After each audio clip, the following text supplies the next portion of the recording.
S K super TMT, the long life TMT. ನನ್ನ ಸಹೋದ್ಯೋಗಿ ಈಗ ತಗೊಳ್ಳೋಣ ಅವರಿಂದ ಮಾಹಿತಿಯನ್ನ. ಸೊ ಪಬ್ಲಿಕ್ ಟಿವಿ ಜೊತೆಗೆ A1 ಮಾಫಿ ಸಾಕ್ಷಿಯಾಗಿದ್ದ ಬಸವರಾಜ್ ಮುತ್ತಿಗಿ ಆರಂಭದಲ್ಲಿ ಮೊದಲನೇ ಆರೋಪಿಯಾಗಿ ನಿಂತ್ಕೊಂಡಿದ್ರು. ಆಮೇಲೆ ನಾನು ಸಾಕ್ಷಿ ಹೇಳ್ತೀನಿ ಅಂತ ಮುಂದೆ ಬಂದರು. ನ್ಯಾಯ ಎಲ್ಲರಿಗೂ ಒಂದೇ ಅನ್ನುವಂಥದ್ದನ್ನ ಮಾತನಾಡಿದ್ದಾರೆ. ಪಬ್ಲಿಕ್ ಟಿವಿ ಜೊತೆಗೆ ಮಾತನಾಡಿದ್ದಾರೆ. ನನ್ನ ಸಹೋದ್ಯೋಗಿ ಜಾವೇದ್ ಅವರನ್ನ ಮಾತನಾಡಿಸಿದ್ದಾರೆ. ತಪ್ಪಿತಸ್ಥರಿಗೆ ಶಿಕ್ಷೆ ಅನ್ನೋದು ಸಾಬೀತಾಗಿದೆ. ಸರ್ಕಾರಿ ಆಡಳಿತವನ್ನ ದುರುಪಯೋಗ ಪಡಿಸಿಕೊಳ್ಳಲಾಗಿದೆ. ಪಬ್ಲಿಕ್ ಟಿವಿಗೆ A1 ಬಸವರಾಜ್ ಮೊದಲ ಪ್ರತಿಕ್ರಿಯೆಯನ್ನ ಕೊಟ್ಟಿದ್ದಾರೆ. ಹೇಗೆ ಅವರು ಮಂತ್ರಿ ಇದ್ದಂಥ ಸಂದರ್ಭದಲ್ಲಿ ಯಾವ ರೀತಿಯಾಗಿ ದುರುಪಯೋಗವನ್ನು ಪಡಿಸ್ಕೊಂಡ್ರು ಅನ್ನುವಂಥದ್ದನ್ನು ಕೂಡ ಅವರು ಹೇಳಿದ್ದಾರೆ. 2016 ಜೂನ್ 15ರಂದು ಯೋಗೀಶ್ ಗೌಡ್ರನ್ನ ಏನಂತ ಹೇಳಿದ್ರೆ ಕೊಲೆ ನಡೆದಿರುತ್ತೆ. ಆ ಸಂದರ್ಭದಲ್ಲಿ ಅವರು ಜಿಲ್ಲಾ ಪಂಚಾಯಿತಿ ಸದಸ್ಯ ಕೂಡ ಇರ್ತಾರೆ. ಈ ಹಿನ್ನೆಲೆ ಈಗ CBI ಏನಂತಿದ್ರೆ ತನಿಖೆ ಕೂಡ ನಡೆದಿತ್ತು. ಪೊಲೀಸ್ ಏನು ಇಲಾಖೆ ತಪ್ಪು ಮಾಡಿತ್ತು.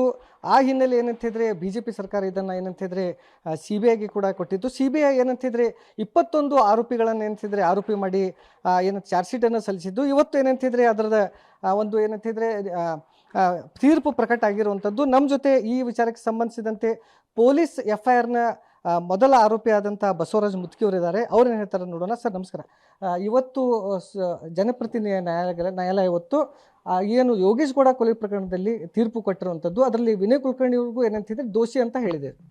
ಹೌದು, ಇದೇನಂದ್ರೆ ಸುಮಾರು 2016ರಿಂದ ನಡೆದಂಥ ಕೇಸು CBI ತನಿಖೆ ಬಂದ ಮೇಲೆ ಭಾಳಷ್ಟು ಬದಲಾವಣೆಗಳು ಹಾಕ್ಕೊಂತ ಹೋಯಿತು. ಮುಂದೆ ಈ ಕೊಲೆ ಪ್ರಕರಣ ಆಗೋಕ್ಕಿಂತ ಮುಂಚೆನೂ ನನಗೆ ಇದ್ರೊಳಗೆ ಭಾಗಿಯಾಗಕ್ಕೆ ಇಷ್ಟ ಇರಲಿಲ್ಲ. ಹೀಗಾಗಿ ನಾನು ಆವಾಗಲೂ ಯೋಗೇಶ್ ಗೌಡ್ರು ಎಚ್ಚೆತ್ಕೊಳ್ಳಿ ಅಂತೇಳಿ, ನಿಮ್ಮ ಜೀವಕ್ಕೆ ಅಪಾಯ ಐತೆ ಅಂತೇಳಿ ಆವಾಗೂ ಒಂದು ಪತ್ರ ಬರೆದಿದ್ದೆ. ಅದನ್ನು ಅವರು ಪರಿಗಣನೆ ತೊಗೊಳ್ಳಿಲ್ಲ, ಅದನ್ನು ಸೀರಿಯಸ್ ಆಗಿ ಪರಿಗಣನೆ ತೊಗೊಳ್ಳಿಲ್ಲ. ಮುಂದೆ ಇನ್ಸಿಡೆಂಟ್ ನಡೀತು. ಅಕಸ್ಮಾತ್ ಅವತ್ತು ನಾನು ಅದನ್ನು ಏನಾದ್ರು ಬಾಯಿ ಬಿಡಕ್ಕೆ ಹೋಗಿದ್ರೆ ನನ್ನ ಜೀವಕ್ಕೂ ಅಪಾಯ ಇತ್ತು. ಆ ಕಾರಣಕ್ಕೆ ಮುಂದೆ CBI ತನಿಖೆ ನಡೀತು. ಮುಂದೆ ಸಾಕಷ್ಟು ವಿಚಾರಗಳು ಹೊರಗಡೆ ಬಂದು ನಿಜವಾದ ಅಸಾಲ್ಟ್ ಮಾಡಿದಂಥವ್ರು ಕೇಸ್ನೊಳಗೆ ಎಲ್ಲರೂ ಸಿಗಾಕ್ಕೊಂಡ್ರು. ಜನಪ್ರತಿನಿಧಿ ನ್ಯಾಯಾಲಯದೊಳಗೆ ನಾ ಎಲ್ಲ ಸತ್ಯವನ್ನು ಹೇಳ್ತೀನಿ, ನನಗೂ ತೊಂದರೆ ಆದರೂ ಚಿಂತಿಲ್ಲ, ಆದರೆ ಈ ಕೇಸ್ನೊಳಗೆ ಏನೇನು ಸತ್ಯಾಂಶಗಳದಾವೆ ಅವನ್ನೆಲ್ಲ ಹೇಳ್ತೀನಿ ಅಂತ ತಿಳ್ಕೊಂಡು ನಾನು ಮಾಫಿ ಸಾಕ್ಷಿಗೆ ಅರ್ಜಿ ಸಲ್ಲಿಸಿದೆ. ಅದನ್ನು ಸೆಷನ್ಸ್ ನ್ಯಾಯಾಲಯದಿಂದ ಹಿಡಿದು ಸುಪ್ರೀಂ ಕೋರ್ಟ್ವರೆಗೂ ಅದನ್ನು ಪರಿಗಣನೆ ಮಾಡಿ ನನಗೆ ಟೆಂಡರ್ ಪಾರ್ಡನ್ ಕೊಟ್ಟರು. ಮುಂದೆ ಸಾಕ್ಷಿಗಳು ನಡೆದು ಸಾಕ್ಷಿಗಳ ಆಧಾರದ ಮೇಲೆ ಇವತ್ತು ಈ ಶಿಕ್ಷೆ ಪ್ರಕಟ ಆಗೈತಿ. ನ್ಯಾಯಾಲಯ ಎಲ್ಲರಿಗೂ ಒಂದು, ಸಾಮಾನ್ಯ ಜನರಿಗೂ ಒಂದು, ದುಡ್ಡಿದ್ದವ್ರಿಗೂ ಒಂದು, ರಾಜಕೀಯ ಅಧಿಕಾರಿ ಇದ್ದವ್ರಿಗೂ ಅನ್ನೋದು ಇದೊಂದು ಒಂದು ಮೈಲ್ ಸ್ಟೋನ್ ಕೇಸ್ ಅಂತ ಹೇಳ್ಬೋದು. ಯುವಕರು ರಾಜಕಾರಣಿಗಳನ್ನು ಬೆನ್ನು ಹತ್ತಿ ಹೋದ್ರೆ ಏನಾಕೈತೆ ಅನ್ನೋದು ಇದೊಂದು ತಾಜಾ ಉದಾಹರಣೆ ಆದಂಥ ಕೇಸ್ ಇದು.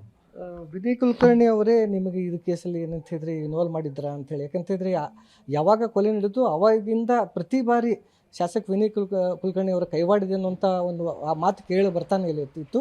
CBI ಬಂದ ಮೇಲೆ ಇವತ್ತು ಏನಂತಿದ್ರೆ ಕೋರ್ಟ್ ಆದೇಶ ಆದಮೇಲೆ ಇವತ್ತು ಏನಂತಿದ್ರೆ ಅದ್ರ ಬಗ್ಗೆ ಕ್ಲಿಯರ್ ಆಗಿರುವಂಥ. ಹೌದು, ಅವ್ರ ಮಾರ್ಗದರ್ಶನದಾಗ ಎಲ್ಲ ಕೇಸ್ ನಡೆದಿದ್ದರಿಂದ ಇವತ್ತು ಅವ್ರಿಗೆ ಶಿಕ್ಷೆ ಆಗೈತೆ. ಅಕಸ್ಮಾತ್ ಅವ್ರು ಇನ್ವಾಲ್ವ್ ಆಗಿರಲಿಲ್ಲ ಅಂದ್ರೆ ಇವ್ರಿಗೆ ಶಿಕ್ಷೆ ಹಾಕಿರಲಿಲ್ಲ. ಅವ್ರು ಇದ್ರೊಳಗೆ ಇನ್ವಾಲ್ವ್ಮೆಂಟ್ ಇದ್ದರು, ಸಂಪೂರ್ಣವಾಗಿ ತೊಡಗಿಸ್ಕೊಂಡಿದ್ರು. ಮತ್ತು ಅವರ ಅನತಿ ಅಂತಲೇ ಪೂರ್ತಿ ಸಂಪೂರ್ಣ ಎಲ್ಲ ಸರ್ಕಾರಿ ಇಲಾಖೆಗಳಾಗಲಿ ಮತ್ತೊಂದಾಗಲಿ ಈ ಕೇಸ್ ಒಳಗೆ ಪೂರ್ತಿ ದಾರಿ ತಪ್ಪಿಸುವಂಥ ಕೆಲಸ ನಡೆದಿದ್ರಿಂದ CBI ತನಿಖೆಯೊಳಗೆಲ್ಲ ಬಯಲಾತು. ಇವತ್ತು ಶಿಕ್ಷೆ ಆಗೈತೆ. ಓಕೆ, ನೀವು ಮಾಫಿ ಸಾಕ್ಷಿ ಕೊಡಲಿಕ್ಕೆ ಮುಂದಾದ್ರಿ. ಆರೋಪಿ ನಂಬರ್ 1 ಮೊದಲೇ ನೀವೇ ಇದ್ರಿ ಪೊಲೀಸ್ FIRನಲ್ಲಿ. ಆದರೆ ಮುಂದೆ ಏನಂತಿದ್ರೆ ನಡೆದಂತೆ ಬೇರೆ ಏನಂತ ಡೆವಲಪ್ಮೆಂಟ್ ಆದಮೇಲೆ ನೀವು ಮಾಫಿ ಸಾಕ್ಷಿಗೆ ಬಂದರು. ಯಾಕೆ ಆವಾಗ ತಡವಾಗಿ ನೀವು ಬಂದ್ರಿ ಅಂತ? ಆವಾಗ ನೀವು ಏನು ಸರೆಂಡರ್ ಆಗಿದ್ರಿ ಅವಾಗ ಹೇಳ್ಬೋದಿತ್ತಲ್ಲ? ಇಲ್ಲ, ಆವಾಗ ಸಂಪೂರ್ಣ ಪೊಲೀಸ್ ಇಲಾಖೆ ಅವರ ಅಂಡರ್ನೊಳಗಿತ್ತು. ಮತ್ತು ಕೊಲೆಗೆ ಮುಂಚೆನೂ ಡೈರಿ ಒಳಗೆ ಒಂದು ಮೀಟಿಂಗ್ ಆದಾಗ ಎಲ್ಲ ಪೊಲೀಸ್ ಅಧಿಕಾರಿಗಳು ಸಹಿತ ಮೀಟಿಂಗ್ ಒಳಗಿದ್ರು. ಸೊ ನಾವು ಯಾರಿಗೆ ಹೇಳಬೇಕು ಆ ವಿಷಯಗಳನ್ನು, ಯಾರಿಗೆ ಹೇಳುವಂಥ ಸ್ಥಿತಿ ಒಳಗಿರಲಿಲ್ಲ. ಮತ್ತು ಅವರು ಜಿಲ್ಲೆಯ ಪ್ರಭಾವಿ ಮಂತ್ರಿಗಳಾಗಿದ್ದರು. ಎಲ್ಲ ಅವ್ರ ಕೈ ಕೆಳಗಿರೋದ್ರಿಂದ ಅವಾಗೂ ಸಹಿತ ನಾನು ಸೂಕ್ಷ್ಮವಾಗಿ ಯೋಗೇಶ್ ಗೌಡ್ರಿಗೆ ಒಂದು ಲೆಟರ್ ಬರೆದಿದ್ದೆ, ನಿಮ್ಮ ಜೀವಕ್ಕೆ ಅಪಾಯ ಐತಿ, ಎಚ್ಚೆತ್ಕೊಡ್ರಿ ಅಂತೇಳಿ. ಅಷ್ಟು ಕೆಲಸವನ್ನು ನಾನು ಮಾಡಿದ್ದೆ ಅವ್ರ ಜೀವ ಉಳ್ಸೋಕ್ಕೆ. ಬಟ್ ಅದು ಆಗಲಿಲ್ಲ. ಮುಂದೆ ನಾನು 2023ರೊಳಗೂ ಒಂದು ಅರ್ಜಿ ಹಾಕಿದ್ದೆ, ನಾನು ಮಾಫಿ ಸಾಕ್ಷಿಯಾಗಿ ಕೋರ್ಟಿಗೆ ಸಾಕ್ಷಿ ಹೇಳ್ತೇನೆ ಅಂತೇಳಿ. ಅದು ತಾಂತ್ರಿಕ ದೋಷಗಳಿಂದ ಅದು ರಿಜೆಕ್ಟ್ ಆಗಿತ್ತು. ಮುಂದೆ ನನಗೆ ಮತ್ತೊಮ್ಮೆ ಅವಕಾಶ ಸಿಕ್ಕಾಗ ನಾನು ಅದನ್ನು ಅರ್ಜಿಯನ್ನು ಹಾಕಿ ನಾನು ಸಾಕ್ಷಿಯನ್ನು ಕೋರ್ಟಿಗೆ ಹೇಳಿದ್ದೆ. ಓಕೆ, ನಿಮಗೂ ಈ ಒಂದು ಪ್ರಕರಣದಲ್ಲಿ ಏನಾದರೂ ದೋಷಿ ಅಂತೇಳಿ ಏನಾದರೂ ಪ್ರಕಟ ಆಗಿದೆಯಾ ತೀರ್ಪು ಅಂತ? ಇಲ್ಲ, ನನಗಿನ್ನೂ ಅದೇನು ಮಾಹಿತಿ ಬಂದಿಲ್ಲ. ಈಗ ನನಗೆ ಬಂದಿರೋ ಮಾಹಿತಿ ಪ್ರಕಾರ ಆರೋಪಿ 2ರಿಂದ 19 ದೋಷಿ ಅಂತೇಳಿ ಆಗೈತಿ. ಶಿಕ್ಷೆ ಪ್ರಮಾಣವನ್ನು ನಾಳೆ ಪ್ರಕಟ ಮಾಡ್ತಾರೆ ಅನ್ನೋ ಸುದ್ದಿ ಐತಿ. ತಮ್ಮ ಮಾಧ್ಯಮದ ಮೂಲಕ ನಾನು ರಾಜ್ಯದ ಮುಖ್ಯಮಂತ್ರಿಗಳಿಗೆ ಮತ್ತು ಗೃಹ ಮಂತ್ರಿಗಳಿಗೆ ವಿನಂತಿ ಮಾಡೋದೇನೆಂದರೆ, ಈಗಾಗಲೇ ನನ್ನ ಕುಟುಂಬಕ್ಕೆ ನನಗೆ ಸಾಕಷ್ಟು ಥ್ರೆಟ್ ಕಾಲ್ಗಳು ಮತ್ತೊಂದೆಲ್ಲ ಬರತ್ತವೆ. ಸಾಕಷ್ಟು ಈಗ ಪೊಲೀಸ್ ಸ್ಟೇಷನ್ವರೆಗೂ FIR ಮಾಡಿಸೇವಿ. ಆದರೂ ಇನ್ನೂವರೆಗೂ ಯಾವುದು ಏನು ತನಿಖೆಗಳು ಸಂಪೂರ್ಣಗೊಂಡಿಲ್ಲ.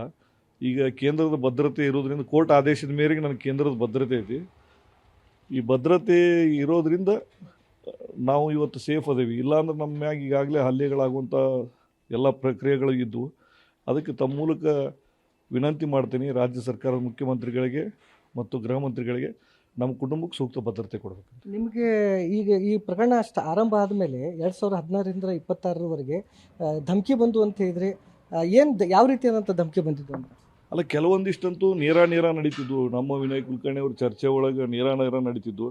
ನೀನೇನಾದರೂ ಸತ್ಯಾಂಶಗಳನ್ನು ಬಾಯಿ ಬಿಟ್ಟೆ ಅಂದ್ರೆ ನಿನಗೆ ನಿನ್ನ ವಯಸ್ಸಾದ ತಂದೆ ತಾಯಿ ಆಗದಾರ, ನಿನ್ನ ಜೀವನ ನೋಡ್ಕೋ, ನೀನು ವಯಸ್ಸಾದ ತಂದೆ ತಾಯಿ ಆಗದಾರ, ನಿನ್ನ ಕುಟುಂಬ ಇದೆ ಅಂತ ಅವಾಗ ನೇರ ನಡೀತಿದ್ವು.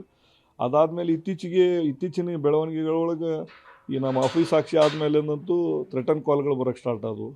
ಎಲ್ಲವನ್ನೂ ನಾವು ಈಗಾಗಲೇ ಪೊಲೀಸ್ ಇಲಾಖೆ ಗಮನಕ್ಕೆ ತೊಗೊಂಬಂದೀವಿ. ನಿಮ್ಮ ಜೊತೆ ಇದ್ದಂಥ 5 ಜನ ಏನು ಪೊಲೀಸ್ ಆರೋಪಿಗಳಿದ್ರು ಅವ್ರಿಗೂ ಶಿಕ್ಷೆ ಆಗಿರುವಂಥದ್ದು ಏನು ಹೇಳ್ತೀರಿ ಇದಕ್ಕೆ ಸಂಬಂಧ? ಪೊಲೀಸ್ ಅಧಿಕಾರಿಗಳು ಇಬ್ಬರಿದ್ರು. ಅದರೊಳಗೆ ಯಾರ್ಯಾರಿಗಾಗೈತಿ ಇನ್ನೂ ಡೀಟೇಲ್ ಆಗಿ ಇನ್ನೂ ಆರ್ಡರ್ ಶೀಟ್ ನೋಡಿಲ್ಲ. ಆರ್ಡರ್ ಶೀಟ್ ನೋಡಿದ ಮೇಲೆ ಗೊತ್ತಾಗೈತೆ. ಅಲ್ಲ, ನಿಮ್ಮ ಜೊತೆ ಇರುವಂಥ ಟೋಟಲ್ ಏನು ಪೊಲೀಸ್ FIRನಲ್ಲಿ ಇರುವಂಥ 6 ಜನ ತಾವು, ನಿಮ್ಮನ್ನು ಸೇರಿಸಿ 6 ಜನ ಇದ್ದರು. 5 ಜನರಿಗೆ ಏನಿದ್ರೆ ಶಿಕ್ಷೆ ಆಗಿರುವಂಥದ್ದು. ದೋಷಿ ಅಂತ ಆಗೈತಿ. ಶಿಕ್ಷೆ ಪ್ರಮಾಣ ಏನಾಗೈತೆ ಅಂತ ಇನ್ನೂ ನಾಳೆ ಗೊತ್ತಾಗೈತೆ. ನಮ್ಗೆ ಇನ್ನೂ ಗೊತ್ತಾಗಿಲ್ಲ. ಅದೇ ನೀವು ಏನಂತಿದ್ರೆ ಮಾಫಿ ಸಾಕ್ಷಿಗೆ ಹೋದ್ರಿ, ಆದರೆ ಅವ್ರು ಯಾರು ಬರಲಿಲ್ಲ ಅಂತ? ಅವ್ರು ಬರಲಿಲ್ಲ. ಅವರು ದಾರಿ ತಪ್ಪಿದ್ರು. ಅವರು ಸತ್ಯ ಹೇಳಿ ಸತ್ಯ ಹೇಳ್ಬೋದಿತ್ತು. ಕೋರ್ಟಿಗೆ ಸತ್ಯವನ್ನು ಹೇಳ್ಬೋದಿತ್ತು. ಆದರೆ ಅವ್ರು ಯಾಕೆ ಸತ್ಯವನ್ನು ಹೇಳಿಲ್ಲೋ, ಯಾರು ಒತ್ತಡಕ್ಕೆ ಒಳಗಾದ್ರೂ ಗೊತ್ತಾಗಲಿಲ್ಲ. ಬಟ್ ಅವರು ಬರಲಿಲ್ಲ, ಸತ್ಯ ಹೇಳಕ್ಕೆ ಮುಂದೆ ಬರಲಿಲ್ಲ. 2019ರಲ್ಲಿ BJP ಸರ್ಕಾರ ಇದು CBI ಕೊಟ್ಟಿದ್ದು ನಿಮಗೆ ಪ್ಲಸ್ ಪಾಯಿಂಟ್ ಆಯ್ತಾ ಅಂತ? ಇಲ್ಲ, ಇದ್ರಾಗ ಪ್ಲಸ್ಸು ಮೈನಸ್ಸು ಅನ್ನೋದಕ್ಕಿಂತ ಈ ಯುವಕರೇನು ರಾಜಕಾರಣಿಗಳನ್ನ ಬೆನ್ನು ಹತ್ತಿ ಏನಾದರೂ ಮಾಡಿದ್ರು ಬಚಾವಕ್ಕೇವು ಅನ್ನುವಂಥ ಏನೋ ಒಂದು ಭರವಸೆ ಒಳಗಿದ್ರು. ಅವ್ರಿಗೆಲ್ಲರಿಗೂ ಇದೊಂದು ಸೆಟ್ ಎಕ್ಸಾಂಪಲ್ ಕೇಸ್ ಅಂತ ನಾನು ಹೇಳಕ್ಕೆ ಪಡ್ತೀನಿ. ಇನ್ನು ಮುಂದಾದರೂ ಸಹಿತ ಯೂತ್ಸ್ ದಾರಿ ತಪ್ಪಬಾರ್ದು. ಯಾಕಂದ್ರೆ ನನ್ನ ಬದುಕನ್ನು ನೀವೆಲ್ಲ ಮಾಧ್ಯಮದವ್ರು ನೋಡ್ಕೊಂಬಂದಿರಿ. ನನ್ನ ಹೋರಾಟದ ಬದುಕಿಂದ ಬಂದವ. ಅಷ್ಟು ತಿಳುವಳಿಕೆ ಇದ್ದವು ನನ್ನಂಥವನ್ನ ತಪ್ಪು ಮಾಡ್ಯಾನಂದಮೇಲೆ ಇನ್ನು ಸ್ವಲ್ಪ ತಿಳುವಳಿಕೆ ಇರೋರಂತೂ ಇನ್ನೂ ಹೆಚ್ಚಿನ ತಪ್ಪು ಮಾಡಿಬಿಡ್ತಾರೆ. ಅದಕ್ಕೆ ಮಾಡಬೇಡ್ರಿ ಅಂತ ನಿಮ್ಮ ಮುಖಾಂತರ ನಾನು ಹೇಳ್ತೀನಿ. ಮತ್ತು ಈಗ ವಿನಯ್ ಕುಲಕರ್ಣಿ ಅವ್ರದ್ದು ಇದು ಕೇಸ್ ಆಗೋಕ್ಕಿಂತ ಮುಂಚಿತವಾಗಿ ಯೋಗೇಶ್ ಗೌಡ ಮತ್ತು ನಿಮ್ಮ ನಡುವೆ ಏನಂತಿದ್ರೆ ಕ್ಲಾಶ್ ಇತ್ತು, ಅದನ್ನೇ ಲಾಭ ಪಡ್ಲಿಕ್ಕೆ ಮುಂದಾದ್ರ ಅಂತ? ಇಲ್ಲ, ಯೋಗೇಶ್ ಗೌಡ ನನ್ನ ನಡುವೆ ಯಾವುದೂ ಕ್ಲಾಶ್ ಇರಲೇ ಇಲ್ಲ. ನಾವೆಲ್ಲ ಒಟ್ಟಿಗೆ ಜಿಮ್ ಮಾಡ್ತಿದ್ವಿ. ಯಾವುದೂ ಕ್ಲಾಶ್ ಅಂತೂ ನಮ್ಮ ಮಧ್ಯದಲ್ಲಿ ಇರಲೇ ಇಲ್ಲ. ನಿಮ್ಮ ಅವ್ರ ನಡುವೆ ಏನಂತಿದ್ರೆ ಸ್ವಲ್ಪ ಕ್ಲಾಶ್ ಇತ್ತು ಅನ್ನುವಂಥ ಒಂದು ಮಾತು ಕೇಳಿ ಬರ್ತಾ ಇತ್ತು, ಅದಕ್ಕಂದ್ರೆ? ಇಲ್ಲ, ನನ್ನ ಯೋಗೇಶ್ ಗೌಡ ಮಧ್ಯೆ ಯಾವುದೂ ಕ್ಲಾಶ್ ಇರಲಿಲ್ಲ. ನಾವೆಲ್ಲ ಒಟ್ಟಿಗೆ ಜಿಮ್ ಮಾಡ್ತಿದ್ವಿ ಕರ್ನಾಟಕ ವ್ಯಾಯಾಮ ಶಾಲೆ ಒಳಗೆ. ಆ ಥರದ್ದು ನಮ್ಮಗಳ ಮಧ್ಯೆ ಯಾವುದೂ ಇರಲಿಲ್ಲ. ಅದಕ್ಕೆ ಏನಂತ ಹೇಳಿದ್ರೆ ಯೋಗೇಶ್ ಗೌಡನ ಜೊತೆ ನನ್ನ ಯಾವುದೇ ರೀತಿಯಾದಂಥ ಒಂದು ದ್ವೇಷ ಇರಲಿಲ್ಲ. ಆದರೆ ವಿನಯ್ ಕುಲಕರ್ಣಿ ಅವರ ಹೇಳಿದ ಅಣತಿಯಂತೆ ನಾನು ನಡೆದುಕೊಂಡಿದ್ದೆ. ಹೀಗಾಗಿ ಕೊನೆಗೆ ನನಗೇನಂತ ಹೇಳಿದ್ರೆ ಅದರ ಬಗ್ಗೆ ಪಶ್ಚಾತ್ತಾಪ ಆಗಿ ನಾನು ಮಾಫಿ ಸಾಕ್ಷಿಯನ್ನು ಕೊಡುವ ಮೂಲಕ ಇಲ್ಲಿ ಇರುವಂಥ ಯಾರು ದೋಷಿಗಳಿದ್ರು ಅವರಿಗೆ ಶಿಕ್ಷೆಯನ್ನು ಕೊಡಿಸುವಂಥ ಕೆಲಸ ನಾನು ಕೂಡ ಮಾಡಿದ್ದೆ ಅನ್ನೋಂಥ ಮಾತನ್ನು ಪ್ರಮುಖ ಏನಂತ ಹೇಳಿದ್ರೆ FIR ಪೊಲೀಸ್ FIRನ ಆರೋಪಿಯಾದಂಥ ಬಸವರಾಜ ಮುತ್ಕಿ ಅವರು ಹೇಳ್ತಾ ಇರುವಂಥದ್ದು. ಕ್ಯಾಮ್ರಾಮನ್ ಹನುಮಂತ್ ಜೊತೆ ಜಾವೇದ್ ಅದೋನಿ, ಪಬ್ಲಿಕ್ TV, ಧಾರವಾಡ.